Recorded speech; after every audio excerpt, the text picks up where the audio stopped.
हाँ, सभी साथियों को मेरा नमस्कार, गुड मॉर्निंग। आज हम राजस्थान के सरकारी विद्यालयों में प्रवेश लेने के क्या क्या फ़ायदे हैं, प्रवेश लेने के लिए क्या क्या डॉक्यूमेंट्स की ज़रूरत है, आप इसके बारे में विस्तृत जानकारी देंगे। और अभी तक आपने हमारे चैनल को सब्सक्राइब और लाइक और कमेंट नहीं किया तो लाइक और कमेंट भी ज़रूर कीजिए प्लीज़। तो देखो, सरकारी विद्यालय में प्रवेश लेने के लिए आवश्यक दस्तावेज, देखो आवश्यक दस्तावेजों में सबसे पहले दस्तावेज आता है आधार कार्ड, जो ज़्यादातर केसेज में हर बच्चे के पास रहता है और ये आवश्यक दस्तावेजों में से एक दस्तावेज है। इसकी ज़रूरत हमें एडमिशन के वक्त रहती है। दूसरा दस्तावेज है जनाधार कार्ड। जनाधार कार्ड ये भी एक महत्वपूर्ण दस्तावेज है। और पासपोर्ट साइज की 2 फोटो चाहिए। जाति प्रमाण पत्र है तो ठीक है, नहीं तो बाद में भी ऐड हो जाएगा। मूल निवास प्रमाण पत्र भी बाद में ऐड हो जाएगा। और यदि किसी बच्चे ने किसी अन्यत्र विद्यालय से यदि सरकारी विद्यालय में आ रहा है तो उसको गत वर्ष की जो पासिंग ईयर्स है उसकी मार्कशीट OTC की ज़रूरत होगी। मार्कशीट OTC की उसको ज़रूरत होगी। अब बात करते हैं सरकारी विद्यालय में महत्वपूर्ण क्या क्या योजनाएं हैं, क्या क्या विशेषताएं हैं, इसकी वजह से सरकारी विद्यालयों में आपको प्रवेश लेना चाहिए। और एक बहुत ही अच्छी पढ़ाई होती है, क्योंकि इसमें वेल एजुकेटेड टीचर होते हैं जो अपनी कंपटीशन से पास करके इस काबिल बनते हैं। तो सबसे पहले इस सरकारी विद्यालयों में निःशुल्क प्रवेश मिलता है। बिल्कुल नाम मात्र की फीस लगती है, बिल्कुल निःशुल्क प्रवेश मिलेगा। चाहे फर्स्ट क्लास से लेकर 12th क्लास तक कोई सी भी क्लास में आप एडमिशन लो, बिल्कुल निःशुल्क रहेगा। और साथ ही सभी कक्षाओं के बच्चों को, विद्यार्थियों को निःशुल्क पाठ्य पुस्तक वितरण होता है। और निःशुल्क वर्कबुक भी इस सरकारी विद्यालयों में मिलती है।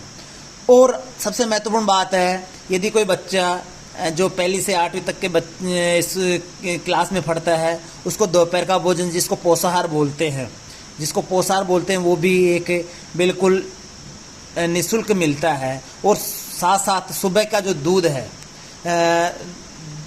अपन स्कूल में बच्चे सुबह का दूध भी निःशुल्क मिलता है। सुबह का दूध भी बच्चों को 1ली से 8वीं तक के बच्चों को निःशुल्क मिलता है।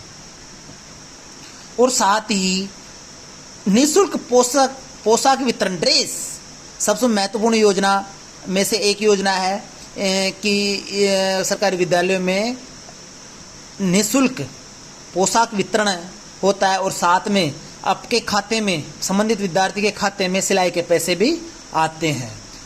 और इसके बाद में छात्रवृत्तियाँ, सभी बच्चों को अलग अलग प्रकार की छात्रवृत्तियाँ मिलती है। गार्गी पुरस्कार मिलता है। जिन बच्चे मेधावी छात्र होते हैं, छात्राएं होती है उसको गार्गी पुरस्कार मिलता है। और जो बच्चे, मतलब जो बालिकाएं 10th और 12th में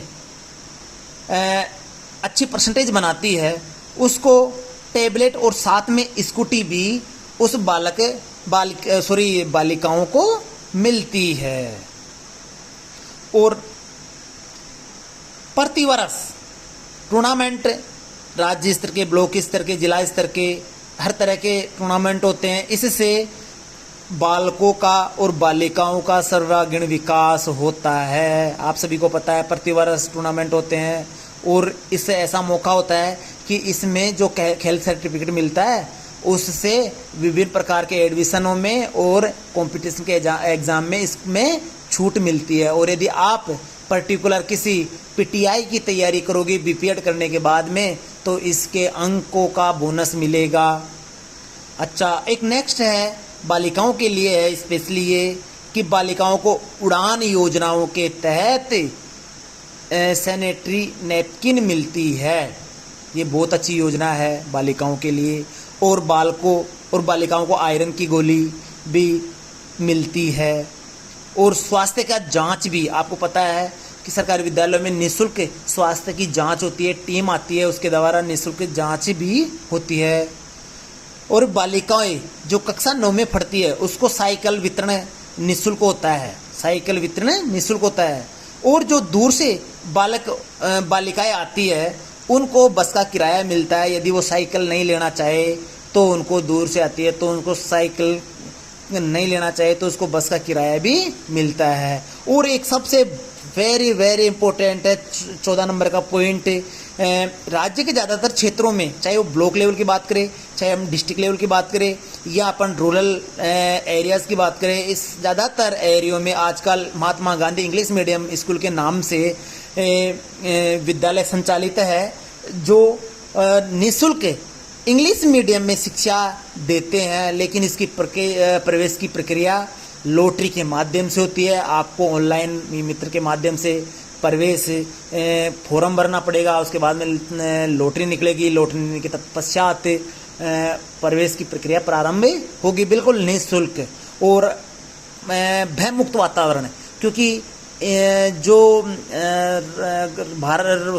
राजस्थान की जो गवर्नमेंट स्कूल है उनमें ज़्यादातर केसेज में ज़्यादातर क्या 100%, मैं कहूँगा 100% भय मुक्त वातावरण है। किसी तरह का कोई भय नहीं है। वेल एजुकेटेड टीचर है, बिल्कुल जो कंपटीशन पास करके आरपीएससी या अन्य कोई अधीनस्थ सेवाओं के द्वारा सभी तरह के कर्मचारी वेल एजुकेटेड है, डिग्रीदारी है और कंपटीशन के एग्ज़ाम करके आए हैं। तो मैं सभी दोस्तों से ये कहना चाहूँगा कि आप सभी अपने अपने बच्चों को अपने आस पड़ोस में सबको सरकारी विद्यालय में पढ़ाने के लिए मोटिवेट करें। इसकी प्रवेश की प्रक्रिया के लिए आप संबंधित विद्यालय के प्रधानाचार्य जी या उसके स्टाफ साथियों से मिले और एक प्रवेश फॉर्म लेके और आप अपना एडमिशन करवाएं। आप इस वीडियो का स्क्रीनशॉट लेकर भी रख सकते हैं। और आप 1 जुलाई से जो नया सत्र 2025-26 स्टार्ट हो रहा है उसमें अपने बालकों का ज़्यादा से ज़्यादा प्रवेश करवाए और अपना बच्चों के भविष्य सुरक्षित रखे। किसी भी बच्चों को पढ़ाई नहीं छुड़वाए और आप ज़्यादा से ज़्यादा सरकारी विद्यालयों में नामांकन वर्दी में अपने भागीदारी निभाए। देखिए जयपुर ज़िला है, ये जयपुर ज़िला है। इस जयपुर ज़िला को राजस्थान की राजधानी है। तो आप जो भी समस्या है या जो भी है आप अपने शिक्षा अधिकारियों से भी बात कर सकते हैं इसके मैटर में। तो आप सभी से क्रमबद्ध निवेदन है कि आप अपने बच्चों का, अपने पड़ोसियों का, अपने रिश्तेदारों के बच्चों का ज़्यादा से ज़्यादा सरकारी विद्यालयों में ही एडमिशन कराए। जय हिंद, जय भारत।